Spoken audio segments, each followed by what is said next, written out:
Bonjour tout le monde, j'espère que vous allez super bien.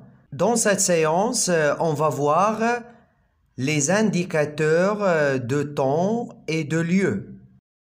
Certains indicateurs de temps et de lieu permettent d'organiser un texte. Les indicateurs de temps permettent de situer les événements d'un récit les uns par rapport aux autres.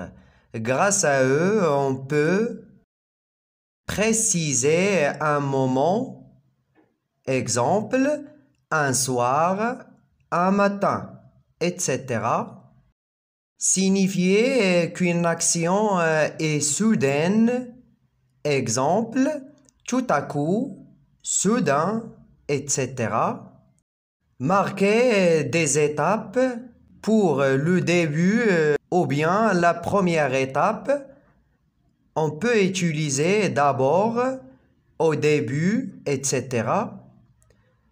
Pour la suite ou bien les étapes suivantes, on peut utiliser puis, ensuite, etc.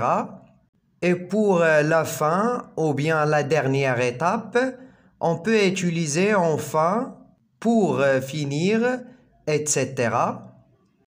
Indiquer une action à venir, exemple, plus tard, bientôt, etc. Indiquer une action passée, exemple, la veille, auparavant, etc. Indiquer qu'une action se déroule au même moment qu'une autre.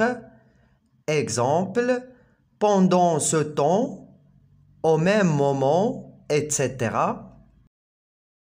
Et enfin, les indicateurs de lieu permettent de situer des éléments dans l'espace, position ou distance. Voilà des exemples: devant, derrière, d'un côté, de l'autre, au-dessus, au-dessous, ici, là-bas, en bas, en haut, à l'étage, etc.